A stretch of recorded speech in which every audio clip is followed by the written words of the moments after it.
Achieving a painterly style with your landscape photos can really give your edits a unique look to them, and they can be quite striking and often those sort of canvas pieces that you mount on the wall. But achieving it can be tricky, especially when the conditions aren't in our favor as well. So let's have a look today at this image and see just some of the tricks that I've used to create a bit more of a painterly like atmospheric effect to this. Everything we're going to be doing is in Lightroom as well, and if we just bring up the before and afters, you can see what this image looked like. Up here we have a lot of greens going on. We've got a lot of different colors in the trees, kind of a bit of a purplish hue to it as well. But also looking in here, we've got a slight bit of light glare coming across, but not a lot of mist. And that is one big thing that helps a lot when we're trying to create this painterly kind of style effect, is to have some mist. So if you can go out and capture that in camera, you're already partly way there. But we can replicate this as well in Lightroom. So let's have a look at some tricks of how we managed to turn this into this. Achieving this comes a lot from masking as well. So if I remove all of my masking, you'll see what a big difference that is actually making. Now, before we go into the edits, think about when we look at a painting, what is actually there? What are artists dealing with? Quite often there is a limited color palette. So there's a selection of paints, and when they're painting and mixing them together, we are getting a limited color palette, which is the same colors kind of being used all the way through the image. Now, when you are dealing with forests, sometimes again, that's captured in camera. But if we take this example here, where if we looked at what we had, especially the split of up and down, you'll see that these trees just have different kind of hues in them. They've got a lot of that purplish kind of thing. So we first of all want to make sure that in our basic edit, we are removing that and unifying our color palette here. So what we'll do first of all is just hide all of our masks, and let's have a look at down in the HSL sliders area. So it's all about those greens and deciding what sort of green are you after.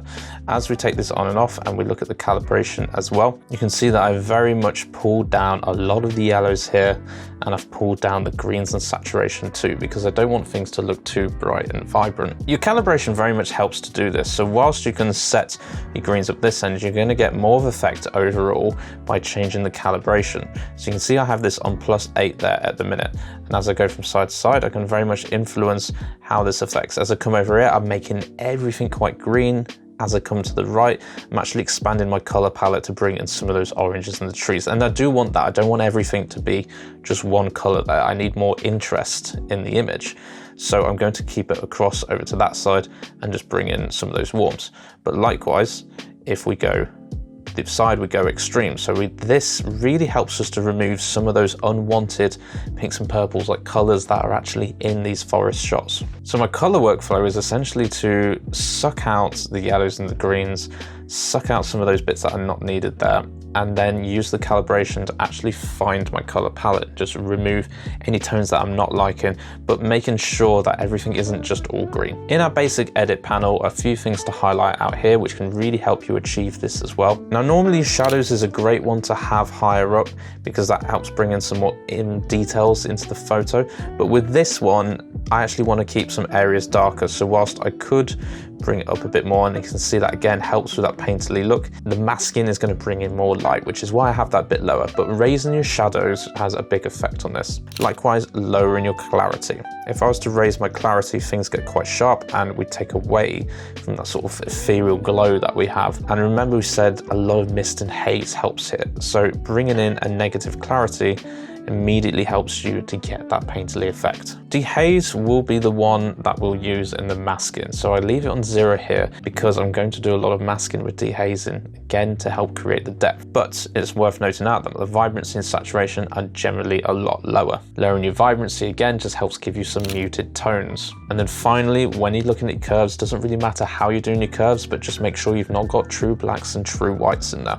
What we mean by that is making sure that we have lifted our blacks up and we've pulled our whites down as well, because in a lot of the paintings you'll never quite get that true black or true white effect. So just to recap on those ones with your basics. First of all, you need to unify your color palette. So that's deciding generally what type of green you're going for here. More of like sage and olive. Just make sure that you've still got some of those warmer tones in. As you can see here, we've still got some little oranges in the trees. You just want to remove any of that unwanted kind of purple haze that might come into it. Shadows work really well make sure you've got them raised, but also decrease your clarity, because that's going to mean all of these different leaves and twigs and all the details we've got in the image are going to blend together a bit better. Bringing your vibrancy down will again help to mute the tones of your image, and in your curves, no matter what you have going on, make sure you have lifted those blacks and pulled down those whites. This is going to give you this really nice base effect that we can see there as we change between the two. Now, if you do like this full edit, it is part of my cinematic landscape preset pack, which you can get over on my website. There's also a couple of free packs there for you to download as well. But largely, once we've achieved that, it comes then down to the masking. And again, when we look at paintings, depth is a big part about any painting, of layering things on top of each other. And we want to be able to replicate that in our image as well. Now, we mentioned haze really helps with this. Being able to go out there and take photos that already have mist and fog in them will help. But what if we don't already have that? Now you can see we've got a bit of a light source coming down here, creating some shadows. So I'm going to just amplify and work with that. So one of the first ones that is raised in there is this mask here, which is basically just a linear gradient, but it is raising the exposure slightly, bringing down those highlights. So again, we're not going over the top with the whites, but you can see there's very aggressive dehaze on it. So this dehaze slider is what you can use to bring in some of that additional mist. Just make sure you're trying to follow the light source that's already there in your image. So for me, nice and easy, it's going to come from the top, but because it's more over here, I'm angling it in. I'm then putting further up here a second mask, which this time is a radial gradient. And you can see that this is quite a large one over the top. This again, very little bit of dehaze that's come down on it, but mostly it's just a slight exposure bump as well. And that's just because that's where our light source is. So I like to double up on this and have one mask, which is bringing in a lot of the mist, and then one over the top, which again is just our light source. Now, because it's our light source, you can play around with the temperatures. Thinking about how to create depth across this painterly type of effect as well. Raising our temperature on the warm side here makes where our light source is coming down just that little bit warmer. Again, if we go over the top, it looks quite obvious. So you need to find the right balance of it there. So now we've brought in some mist and again made sure that it's not got too much of the whites in there. We want to double up down the bottom and build some depth with the darkness. So that brings me to two other masks. And if we turn these ones on, you can see that this is very much two linear gradient masks along the bottom here. Very low on the exposure, and then sometimes using the dehaze. I don't think I have on this one, but normally it's to lower the exposure and to lower the contrast a bit. This works really well because with what we've put up at the top there, but now that we've got both of those two masks in, it's drawing our eyes into the middle of the painting a bit more. Composition works the same way in art as it does in photography. It's about drawing your eye through the image, finding your subjects. I like a lot of what's going on down here. This is mostly all just in this lower and top thirds. This is all trees, so not as much to look at, but we can really use this to help build the depth there. And your final thing when you're doing these landscape images, and again, you're trying to create that soft effect, is to be very detailed with your masking. So my last few masks that I have are working in that middle zone there.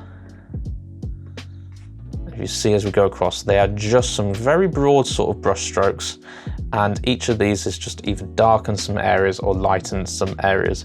This is one that I did last night, and I'm going to do a few more masking on, again, just to be really detailed with some highlights. But you can see, for instance, there, like tops of trees and things.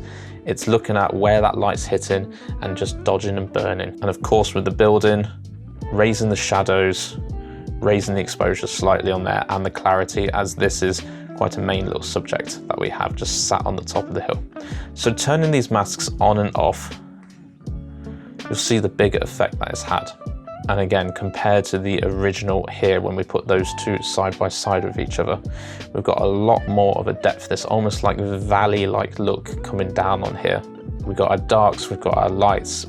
It's soft, it's got the glow to it, but it's also got that subject, and it's got a lot of interest in there and sticks to that one color palette. So those are just a few tricks of when I'm editing landscapes and I see one that just stands out, and I think I might want to turn this into a really nice like canvas image. I want it to look more of like a painting.